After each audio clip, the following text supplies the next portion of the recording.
किसी किसी को भ्रम हो गया कि वो मां का पुत्र हो गया। अनुभूतियों में है। भाई अपना ठीक से इलाज करो दरबार में। आपकी कुंडलिनी ऊपर की ओर गति करने के बजाय पत्थर की बन जाती है। दरबार देखता है। किसी किसी को भ्रम है कि वो 21वें लेवल पे पहुंच गया है। अगर आप गुरु को भूल गए, अपने बाप को भूल गए, तो फिर आप किसकी औलाद हो आपको यही नहीं पता।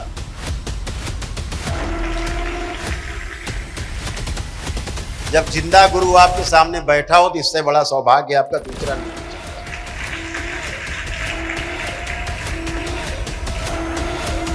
लोग समाधि की पूजा करते हैं और जिंदगी भर भोगते रहते हैं और भटकते रहते हैं, भटक भटक के मर जाते हैं।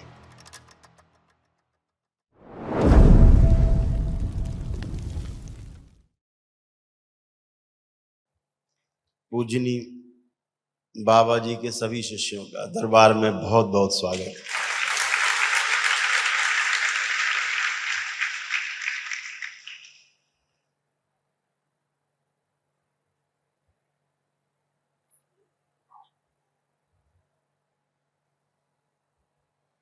आज पूर्णिमा उत्सव का तीसरा और समापन दिवस है। 3 दिन आपने दरबार में बहुत स्नेह के साथ बिताए, बड़े अनुशासन ने बिताए।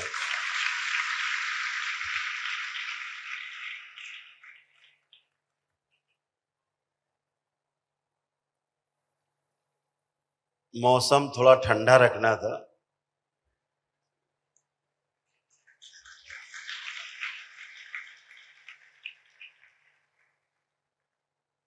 इसलिए बाबा जी ने, मां ने इंद्र को छूट दे दी थी।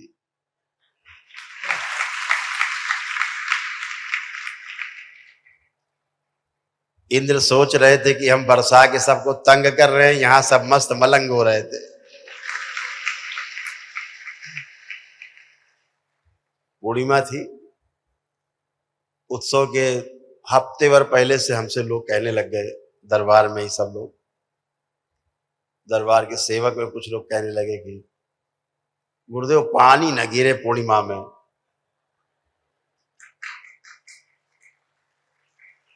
तो दरबार ने कहा कि पूर्णिमा और पानी न गिरे, ऐसा कैसे हो सकता है? वो भी गुरु पूर्णिमा है। तो भैया देखो, पानी तो गिरना चाहिए। तो गिरा, फिर भी इतना रहा कि यहाँ थोड़ा कम गिरा, बाहर कुछ ज्यादा गिरा।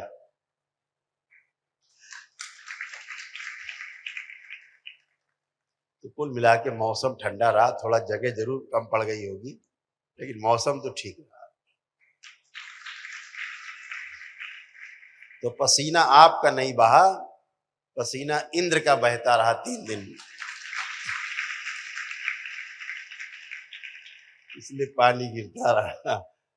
ये पानी नहीं, इंद्र का पसीना है। तो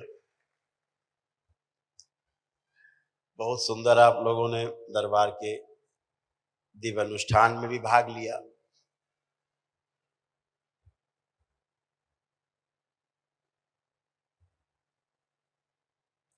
मुझे लगता है व्यक्तिगत रूप से, दरबार की तो अपनी ओपिनियन है, दरबार का अपना स्वयं का आकलन है।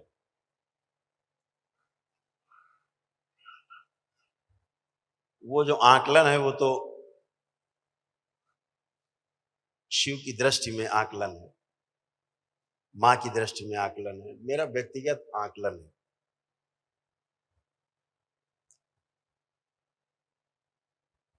कि आप सबको ध्यान साधना की बहुत गहरी आवश्यकता है।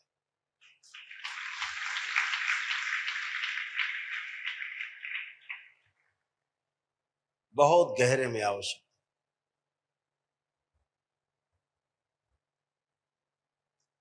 आप में एक चीज तो दिखती है, बहुत प्रबल रूप है,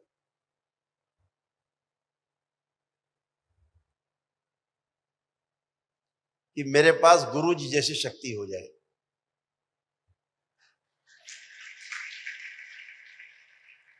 अच्छा भी है, और ये चाहना भी चाहिए, होना भी चाहिए। अगर आपके अंदर ये नहीं है तो फिर आपका लक्ष्य थोड़ा छोटा है। लक्ष्य हमेशा बड़ा होना चाहिए, लेकिन खुली आंखों से। ये शक्तियां गुरु जी की नहीं है। शक्तियां हैं तो हैं,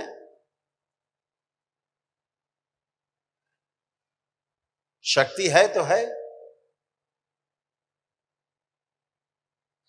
धूप है तो है, सर्दी है तो है, बरसात है तो है ये तो है ही।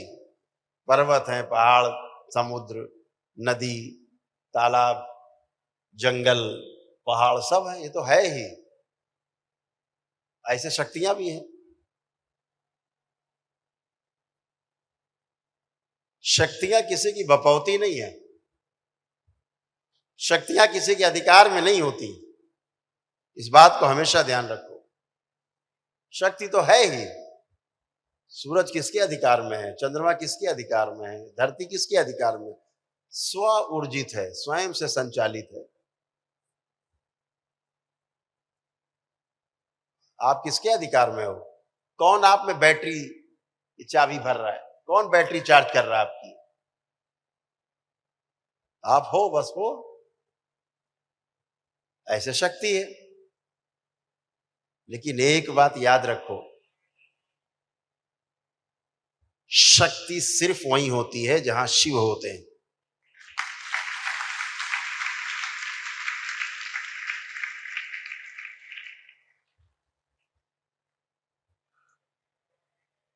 शक्ति के बगैर शिव तो हो सकते हैं, लेकिन शिव के बगैर शक्ति कभी नहीं हो सकती। ध्यान रखना इस बात।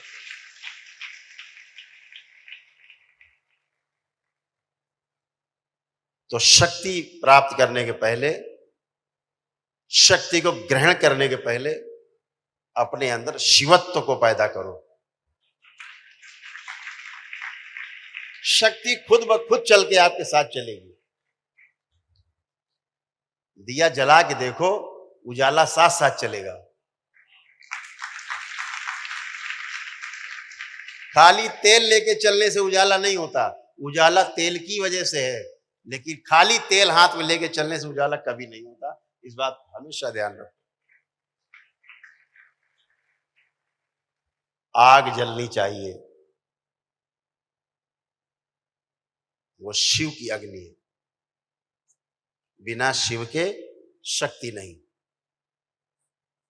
आप में एक ही चीज जो मिसिंग है, वो शिवत्व की मिसिंग है। आप शक्ति चाहते हो, लेकिन शिव के बिना कभी पास नहीं होगी। शक्ति शिव के साथ होगी, और शिव के साथ जो नहीं है वो आपको सिर्फ भ्रमित करेगी। शिव के साथ शक्ति रहेगी तो कभी भ्रम पैदा नहीं करेगी, भ्रम उत्पन्न ही नहीं होगा। अभी आप लोगों को अपने भ्रम की दवा करनी है, और वो दवा शिवत्व में है, शिव में है। और शिव का अर्थ है जो है ही नहीं, जो अक्रियाशील है।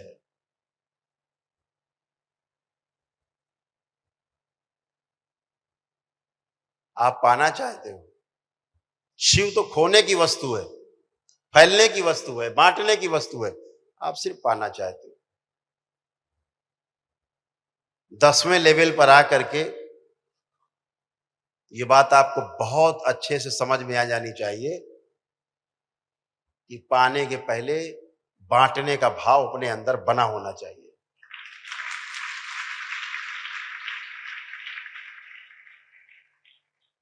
तभी शक्ति आएगी पास में। शिव का अभाव, शिव क्या अवघड़दानी, शिव माने क्या विरक्ति, शिव माने क्या कुछ नहीं।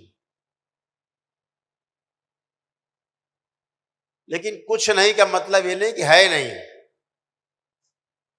उसके होने से ही शक्ति है, उसके होने से ही माया दिखती है, उसके होने से शरीर है, उसके होने से जड़ और चैतन्य दोनों प्रकृति हैं। दो प्रकार की प्रकृति इस सृष्टि में, जड़ प्रकृति और चैतन्य प्रकृति। जो जड़ प्रकृति है उसमें संपूर्णता की प्रवृत्ति है, और जो चैतन्य प्रवृत्ति है उसमें जीव जगत और मानव जगत की पूर्णता की प्रवृत्ति है। कौन सी पूर्णता? गठन पूर्णता। पहले ठीक से गठन हो, संगठित हुआ है।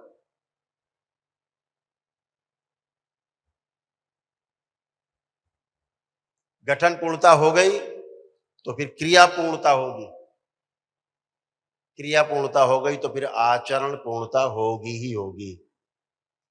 ये चैतन्य है।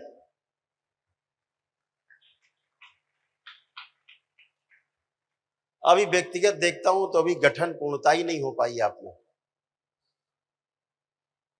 अभी क्रिया पूर्णता की तरफ बढ़े ही नहीं। आचरण पूर्णता तो बहुत दूर की बात है। अभी इस सृष्टि में जितनी व्यवस्था आप देख रहे हैं जड़, वो सब स्वसहित व्यवस्था में है, समग्रता में भागीदारी कर रही है। हर चीज, पेड़ पौधा, पशु पक्षी, पर्वत पहाड़, नदी जल, सब कुछ भागीदारी कर रही है।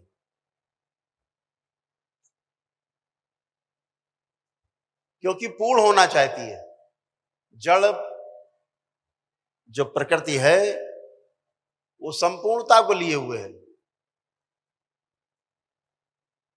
उसका बनना और बिगड़ना पूर्णता के अर्थ में है।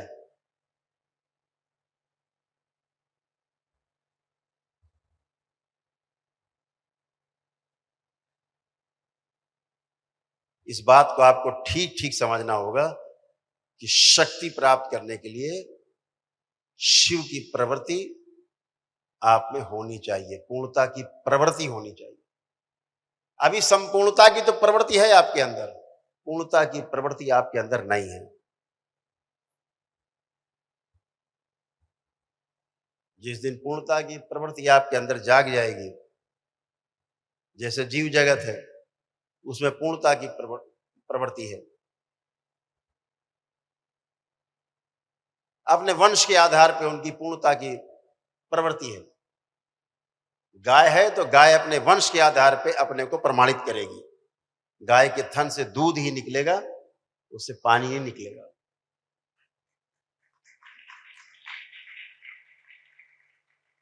और पूर्णता का एक ही अर्थ है कि भ्रम से मुक्ति। भ्रम से मुक्ति नहीं हो रही मतलब आप पूर्णता की तरफ तो एक कदम भी नहीं चल रहे। पूर्णता का अर्थ है न कम और न ज्यादा, न घटना न बढ़ना। पूर्णता का अर्थ है जैसी है वैसे। हां का मतलब हां, ना का मतलब ना। वहां हां और ना थोड़ा बहुत ज्यादा नहीं है।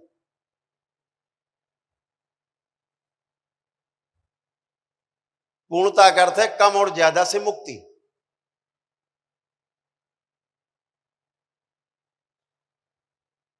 जिस दिन आपके अंदर ये भाव जागृत हो जाएगा,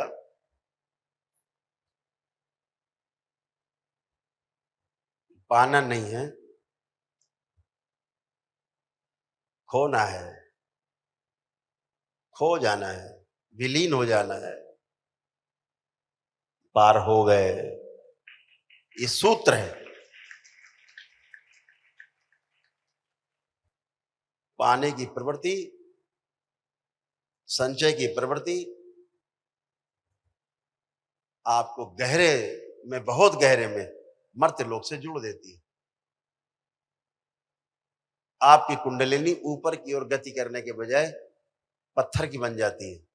दरबार देखता है, पत्थर की बन जाती कुंडलिनी, जड़ हो जाती है। बजाय चैतन्यता में कार्य करने के जड़ बन जाती, जड़ हो जाती।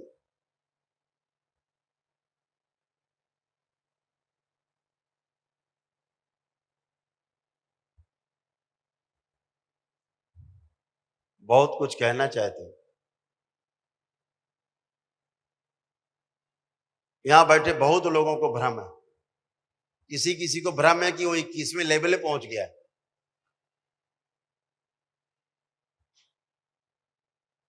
इतना बड़ा भ्रम भी है। ये दर्शाता है कि आप पहले लेवल पर भी नहीं हो। अगर आप गुरु को भूल गए, अपने बाप को भूल गए, तो फिर आप किसकी औलाद हो आपको यही नहीं पता।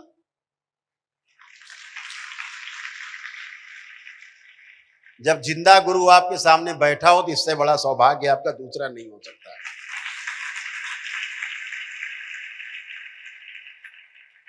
लोग समाधि की पूजा करते हैं और जिंदगी भर भोगते रहते हैं और भटकते रहते हैं, भटक भटक के मर जाते हैं।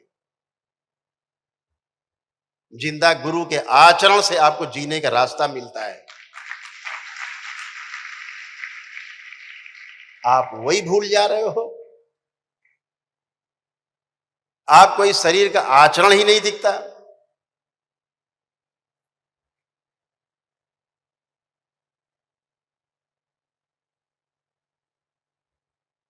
हैरत होती। लेवल 10वां चल रहा है, बाबा जी आए बोले तुम 21वें लेवल पे हो। मैं पहुंचा, मैंने कहा तुम तो 18वें लेवल पे हो। अपने भ्रम का इलाज कर लो, शिवत्व पैदा करो, ये चाहत अपनी नष्ट कर दो।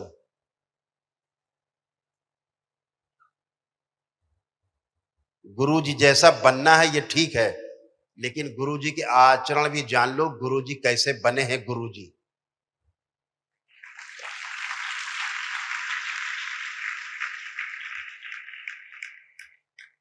इन 45 वर्षों में गुरुजी तब गुरुजी बने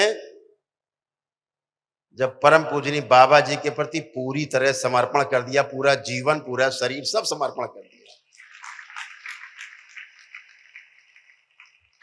उनके अलावा कुछ दिखाई नहीं जीवन में, आज भी नहीं दिखता। जब वो दृष्टि तुम में आ जाएगी तब तुम सही रास्ते पर होगे। समर्पण के भाव पैदा करो। जिंदा गुरु जब कोई आदेश देता है, उस आदेश को समझने की, उसका आकलन करने की अपने अंदर क्षमता पैदा करो। ठीक से श्रवण करो, ठीक से मनन करो।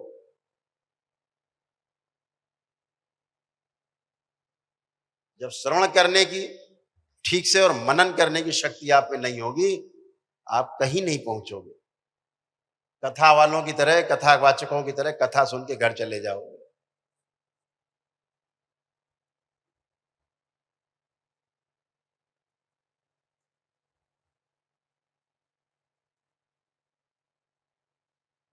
शिव तक को काशी छोड़नी पड़ी थी, याद रखो। भोलेनाथ को भी काशी छोड़नी पड़ी थी, ध्यान रखो। आप तो कुछ हो ही नहीं।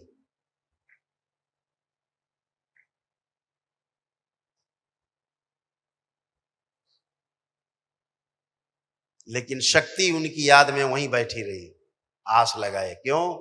वो शिव के साथ रहती है। इसलिए तब काशी शक्ति विहीन हो गया जब शिव ने काशी छोड़ी। और काशी तभी जगमग हुई जब शिव काशी लौटे, और तभी शक्ति सक्रिय हुई। तो शिवत्व का भाव अंदर पैदा करिए, जो शक्ति को थाम सके। नहीं, शक्ति आपको ही उड़ा देगी हवा में, क्योंकि आप में शिव है ही नहीं। शक्ति किसी के बांधे नहीं बनती। जो कहते हैं ना शक्ति को वश में कर लेंगे, शक्ति किसे बाप की बपौती नहीं है। शक्ति जो आप वश में कर लोगे, गंदगी होती है वो गंदगी जो आप वश में करते हो। जो टोना टोटका करते हैं, जादू टोना, झाड़ फूक, तांत्रिक ओझा, ये जो शक्ति को कहते हैं वश में कर लिया, ये कूड़ा करकट और कुत्ते की टट्टी को वश में करते हैं। देवियों को वश में करने की औकात इस धरती में किसी की नहीं। वो सिर्फ शिव के साथ रहती हैं, शिव के आसपास रहती हैं। इस बात को ध्यान रखो। इसलिए शिवत्व का भाव, शिव का भाव अपने अंदर पैदा करो।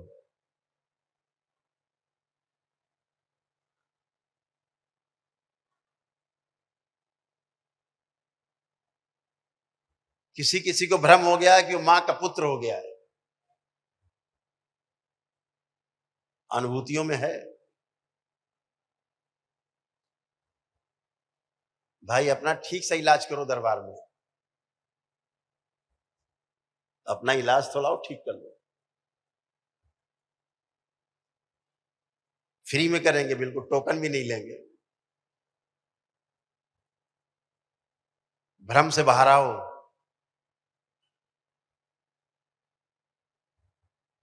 21वें लेवल पे पहुंच गए हो, कोई मां का पुत्र हो गया है, एक बीमार आदमी सामने खड़ा कर देंगे तो तुम्हारा पेशाब निकल जाएगा 2 मिनट में।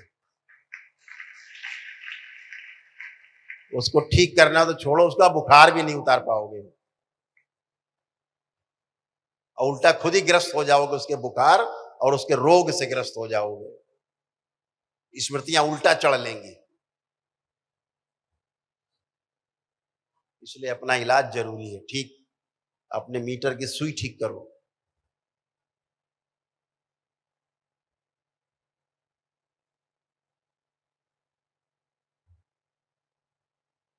और गहन साधना की आवश्यकता है आप सबको। बहुत गहरी साधना की आवश्यकता है। डूबने की आवश्यकता है।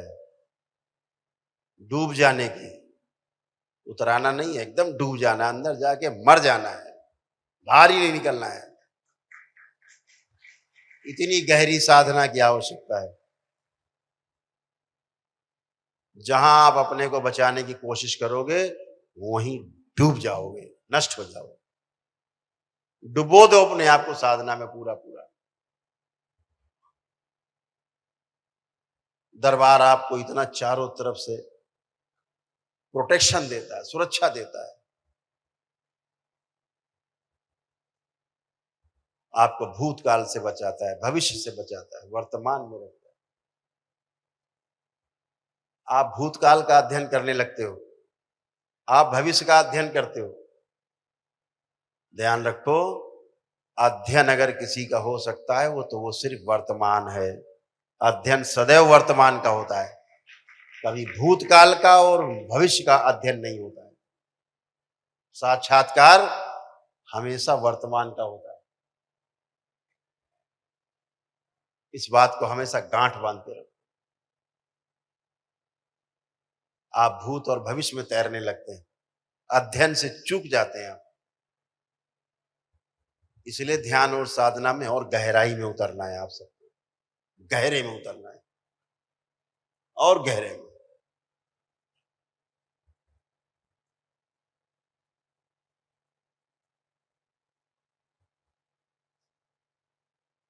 कुछ भाषा की मर्यादा, इसलिए हम ज्यादा नहीं बोल पा रहे हैं। कहा थोड़ा है, समझना बहुत। जो कहा गया है उस पर ध्यान रखना है। ध्यान साधना का कल का जो YouTube पर वीडियो पड़ा होगा वो निकाल करके उसको, उसके आधार पे साधना करना सुनिश्चित करें घर पर। फिर काशी विश्वनाथ धाम में आकर के आपका फिर परीक्षण हो और वहां पर 3 दिन हम आप लोगों से मिलेंगे, ग्रुप में मिलेंगे।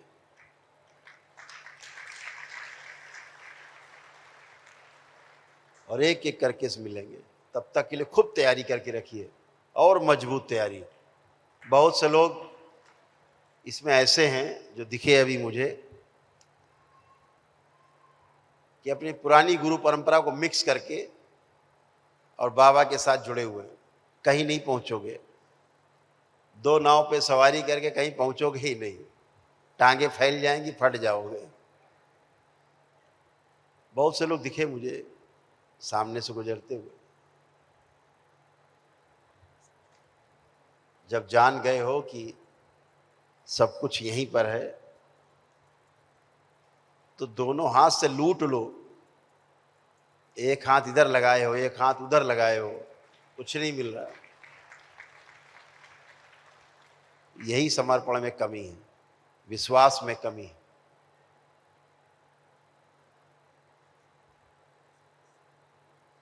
बाबा की तरफ, माँ की तरफ शंका से देखा, समझो इस शरीर की तरफ आपने शंका से देखा। इस शरीर को शंका से देखा मतलब बाबा और माँ को शंका से देखा, कहीं नहीं पहुंचो। आपका समर्पण मजबूत होना चाहिए, तभी आप आगे बढ़ते हो।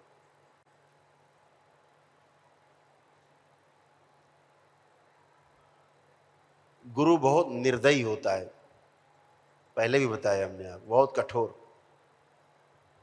जहां आपकी परीक्षा की स्थान है, बाकी कोमल है।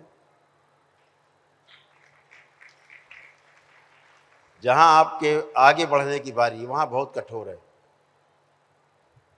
कमजोरी के साथ कहीं प्रवेश नहीं पाना है, पूरी ताकत, पूरी हिम्मत, पूरी शक्ति के साथ प्रयोग जो आपको प्रवेश पाना है, तो पूरे भाव के साथ पाना है, ताकि आगे मजबूती बनी रहे।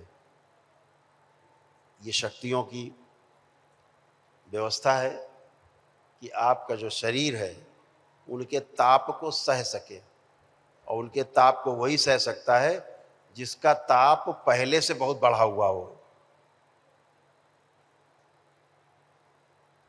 आपका ताप अगर कम है,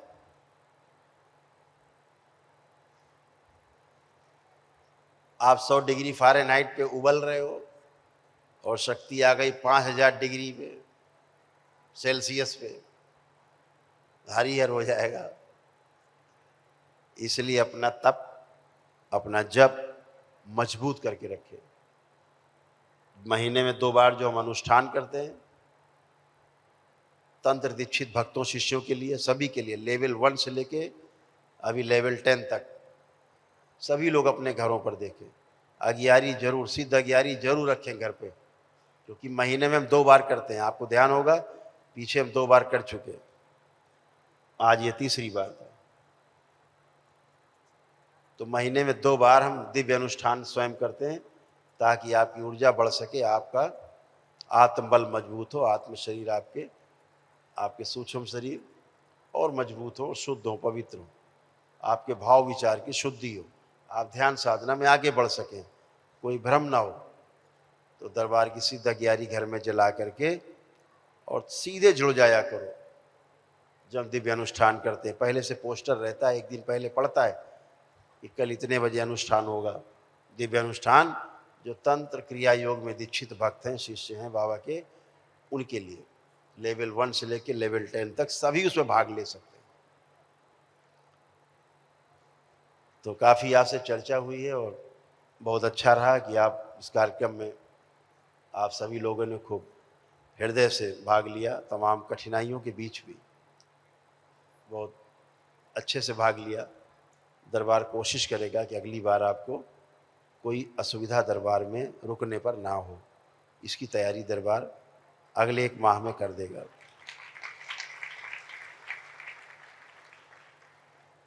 तो बहुत बहुत धन्यवाद आप सबको, बाबा माँ को बहुत धन्यवाद कि आप जैसे प्यारे प्यारे शिष्य उन्होंने अपने चुने, वो चुन करके हमारी झोली में डाले, जिनको आगे ले चलना हमारी जिम्मेदारी है।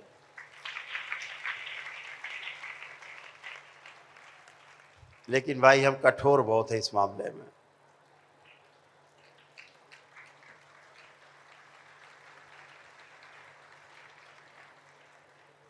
मतलब बाबा इस मामले में कठोर बहुत है,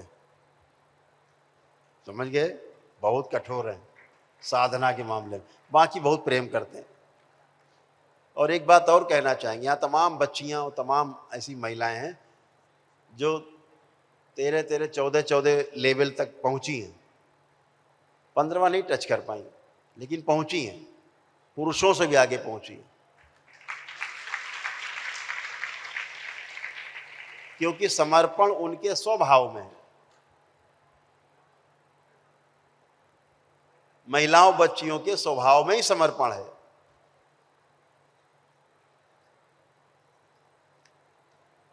और समर्पण ही चाहिए।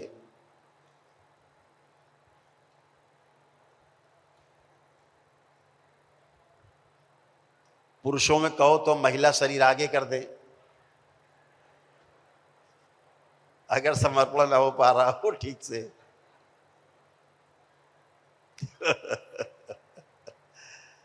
नहीं मानोगे तो कर भी देंगे।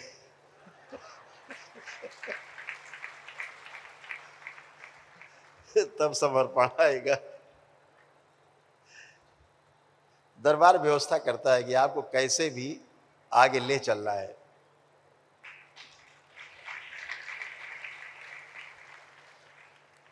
आपको काशी विश्वनाथ धाम में जो तीन दिवसीय जो पूर्णिमा उत्सव है, तो तारीख जो है अपने पास अंकित कर लें। 7, 8 और 9 सितंबर काशी विश्वनाथ धाम, 7, 8 और 9 सितंबर। अगले महीने चूंकि रक्षाबंधन होता है अगस्त में, इसलिए अगस्त की पूर्णिमा नहीं है, लेकिन सितंबर महीने में विश्वेश्वरनाथ भगवान के धाम में, उनके श्री चरणों में, वहाँ पर काशी विश्वनाथ धाम में हम लोग पूर्णिमा उत्सव मनाएंगे।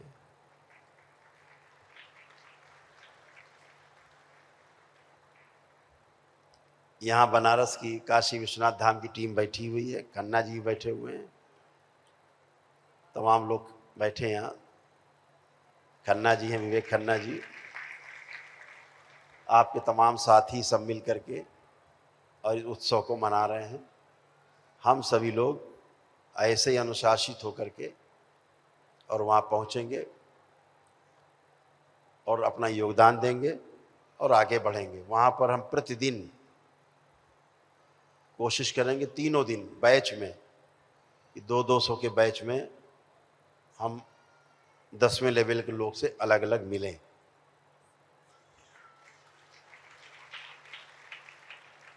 तो एक धक्का जोर से और मारिएगा, 7 सितंबर को तैयारी करके पूरी आइएगा। हरि हरि।